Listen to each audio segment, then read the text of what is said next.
Cheers. It's Sunday, my friends, and you know what that means. We feast. And you know what we feast on? Our favorite thing of the week, manga.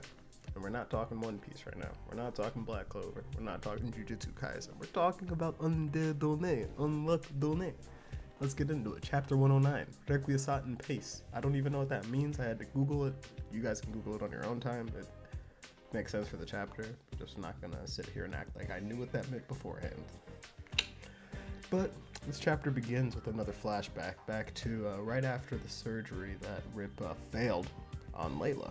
And he's just sitting there dumbfounded. He's saying that I know I didn't make any mistakes, and he's very upset by this, obviously, that he just killed the love of his life. And he has a scalpel next to his neck. And Latla comes in and says, boy, if you don't, slaps that shit right out of his hand. And when it comes up, scrapes him in the eye. And this is the moment when the mask got put on. And you didn't know him before he put on the mask. And this boy Rip is like, don't worry about it, girl. It's a shallow cut. It should heal. But he notices a little bit after, even though it's all wrapped up, that it's just gushing blood still. It's not stopping. And Latla says, I've seen this before, actually. Or at least I've heard of it. Had patrons who've told me about these negation abilities, which negate the rules of the world and making you not have to adhere to one. And that's the moment when Rip realizes, fuck. I'm a negator done. But it procs another thought in his head. And this is interesting, actually, before I continue on within the chapter. If you think about it, I think Rip just keeps that scar on his eye solely as a reminder to what he did. Earlier in the series, which I'll mention later in this video, he actually did undo a negation ability on the individual who he had harmed. And although he said that his only way to, his condition for the negator ability to come undone is for him to die, there have been instances, or at least one instance to my knowledge, where he did undo his ability without dying. So I think he only keeps that as sort of a nod to Layla and as a reminder to himself that I don't like this ability, and the only reason I'm going to use this negator ability is just for the purpose of saving my baby girl. I don't fucking know though. But we go back to the fight, and Rip's on some shit. Rip cuts Andy's lungs and he tells him, your powers and your stamina are going to drastically decrease. It's checkmate, nigga. Like he says, hey, what you gonna do? What you gonna do? He's just looking at bro. And right here I was thinking we kind of need the Divine Conqueror. Like, we haven't seen him in a while. I know Andy defeated him and, you know, kind of made amends with him, but nah, we need that nigga to come in. We need him to come in here to death slice, fucking murder some shit. Because we are in dire straits in this manga and we don't really have much time to be wasting, which Andy even mentions. After Rip tells him it's checkmate, Andy just tells him to cut the shit, Rip. Ragnorak's gonna kill both you and Latla if you don't just work together with us right now. This is not the time for us to be on our own shit right now. But it doesn't really matter because we get another flashback, and this really reestablishes the fact that Rip is a selfish ass nigga who literally only has one reason that he's using this ability, and why he's been using Under, and why he's been using the Union, and why he's been immersing himself in this side of the world, you know, this quest to defeat God, to learn more about how to actually save Layla. He says to Latla that if there's powers like this negator ability in the world, that there also has to be abilities that could, you know, bring a person back to life. And Latla tells him there is one. There's an artifact called the Ark, which allows you to redo things in a new world. Just transports you or gets you to there and allows you to start over again. And that's that moment when you realize that Rip really is only doing this for that one sole purpose. And this literally had me feeling like Rip was the main character. I was like, this is not Undead Unluck, this is Unrepair. This nigga really was on his main character shit this chapter. He tells Andy, I'm not gonna die. I'm gonna take your points and I'm gonna start another loop and I'm gonna beat your ass, boy. And with a swarm of fucking scalpels around him. I'd never even seen Rip do some shit like this. And pardon me if I have, and I'm just not fucking realizing it, but this was some wild use of his ability. He just sends them all at Andy, and he's like, this is checkmate, bro. I need one more bob on your brain, and it's over. It's kaput, and you're done for. And this nigga Andy's just like, I've got something I've got to do too. And word to Berserk, cause this nigga Andy went Gutsu mode. He put on the fucking black armor and said, it's lights out. He goes into this state, it's kind of like a lucid state where all this nigga knows is breathing and fine dining, or maybe in this case, murdering and fine death. And he just starts fighting like relentless, going crazy on this nigga fucking Unrepair. And it really made me realize, this is Undead Unluck. This is not Rip's manga. And Rip's just getting he's like, I'm not going to be able to survive this fighting alone. I can't survive this fighting, at least if it's in this physical ass, brutish ass fighting. And he has another flashback to whenever he first is going to pursue Andy. And he calls Latla up on the phone. He goes, "Ayo, baby girl, I found the position of Undead Unluck. I am going to fight him." And Latla's like, "Hey, you shouldn't do that. You're not strong enough. That's a dangerous fight for you to go in on alone. Like, at least, like, tell me where you're at, blah, blah, blah." She's like, "Here's the location. I'm gonna go defeat that nigga." And so you already know right here, Latla's on the way. But it's still a scary situation for Rip, because Rip is just getting manhandled. Like I said, Gutso in the fucking cliff off. Like, he's just getting psh, psh, psh, psh, psh.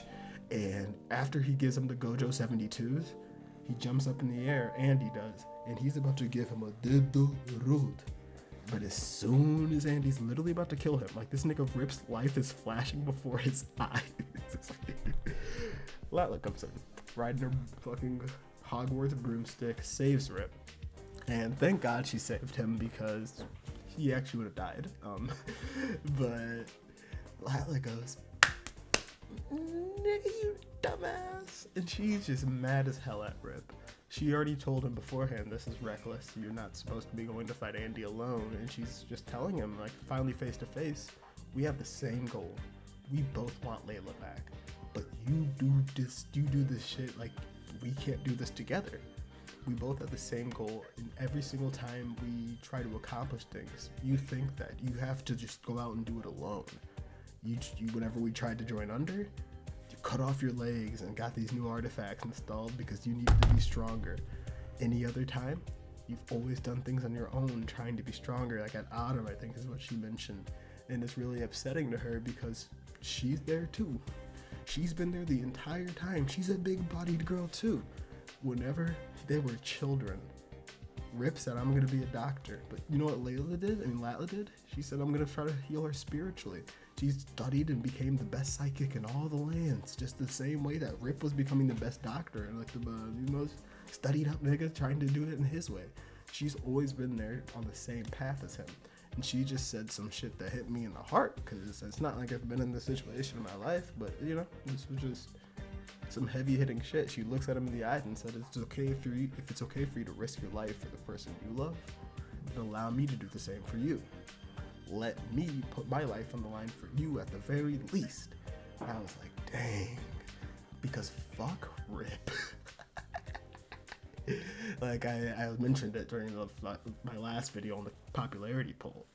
They should have been higher up on there, because this is a good ass couple, and maybe Rip is not a good individual. Maybe he just, he can't see the baby girl in front of his eyes. But this is a very good couple. Like, just the fact that they're able to fight for each other and able to love each other, and at least one way love, and at least one person's able to reciprocate enough love for 3 relationships. I swear to God, nigga, like, this shit's crazy. But she says that to him and tells him, I've got a plan to defeat Andy. And this plan that she has devised, she's not going to elaborate on it further. She just says, follow my lead and we're going to get this shit done. And they pull up on Andy right now. And Latla goes up behind Andy, grabs him, presses down on the scalpel within his brain, which was, in Rip's eyes, going to stop him from acting up and shit, able to, deliver that final blow to his brain. And she says, do it, stab him. This is the only way you're going to get an 100% shot. And fuck this nigga Rip. He is so gosh darn selfish. He really does it. He just fires a fucking extendo blade straight through Latla and straight through Andy's brain. And this one really upset me because he just don't know what he has. I've been in that situation. I think every nigga's been in that situation. Every woman's been in that situation probably too. Y'all have just looked past what's been right in front of your eyes, maybe even used them for deceptive means just to, accomplish something that you wanted done. And this nigga is really just out here fighting his own battle, not realizing that there's at least one other person who's trying to accomplish the same thing. And I mentioned it earlier in the video, but I think Rip is gonna have to undo his ability. And he undid it earlier in the series, just one time that I'm aware of at the moment. And it was back in chapter 28, whenever they're fighting Rip, Andy and the gang are fighting Rip right after Billy betrays the Union on his Benedict Arnold shit. This nigga Rip, after harming Fuko, actually gets bopped by Andy's Crimson Bullet, and he's getting saved, going back into the big whale, and he undoes the ability on Fuko. So we do have knowledge that his ability actually does have a restriction or a regulation, whatever the hell you want to call it, past him just dying to undo the ability, but we still really don't know what that incurs. And I think that he has to undo it because he's, like I've been saying, he's going to realize there's only been one woman who's actually been there with him by his side his entire life. Although he might have loved Layla more in the beginning, he doesn't realize that he's traveled a whole journey with Latla. From the moment that Layla got hurt, Latla's been the one by his side. Layla was in the hospital, although they were caring for her and hanging out with her, there's always been one person who was, trying to achieve the same goal as him, and that was saving Layla. And although Rip has a different goal than Latla does, Latla picked up on it finally. She understood that, I love Rip and I just want to be alongside him for him and his mission. And he had a down bitch trying to, literally what a nigga wants. A down bitch along with him on his ride. And, he just didn't appreciate it enough, obviously. He literally used her for his goal, and I think he's going to realize afterwards with this that that's not what he wanted. I think he's going to realize that he has to repair her, I guess to say, which is funny as shit, and allow her wound to be healed because she's going to die and he's going to be left with nothing. God's not going to, like Andy said, Ragnarok's coming. You're not going to survive easy, bro. You're not just going to get Andy's points and just walk off to the fucking round table and survive this shit. You're going to die if you do not work with us. This shit is just crazy. Rip is the most selfish character in Undead Unluck, though. Ever since we even met him back in the day, whenever he actually got defeated by Andy and them, he got defeated because he was thinking that everybody was acting selfishly, whenever everybody was acting within everybody else's interests, because they all had a goal together. And that's the reason why even Under itself is a lot more of a dysfunctional unit than the Union is. Everybody has their own motivations. Billy, the only one really who has a motivation towards, just defeating God, but everybody else within the group has their own selfish motivations. Rip is fully just only here to save Layla. Fucking Fang literally only wants to be the strongest creation. There's a lot of people who their main goal is not to defeat God. And this nigga Rip just has the most selfish one of all, and he's just showing that whenever acting for your own selfish motivations, you can just do some terrible things. I don't know. Hope we get some more insight into some of the outside situations at the end of next week. Would really love to see what's occurring at the Union HQ with my gang fucking Unruin and Seal. Really trying to see them usher in God. That's gonna be fucking crazy. Really trying to see what's up with Juice. I know that they pulled up to fucking her, Top and Phil. They all pulled up to fucking, Egypt or Tokyo to try to accrue one of the sacred treasures. So potentially if they get one of the sacred treasures instead of both of them, maybe that can at least help out in allowing them to board the arc and get to the next loop, without losing too many of these cold-ass negators. So shit. A lot of shit going on in Undead Unluck. I'm very tired. I slept for 3 hours last night playing Persona 5, like I mentioned. If I didn't mention, I don't really fucking know, but I need to get out of here. I need to edit this video and go to sleep. Hasta luego, mi amigos. I'll be back with more this week. I'm out.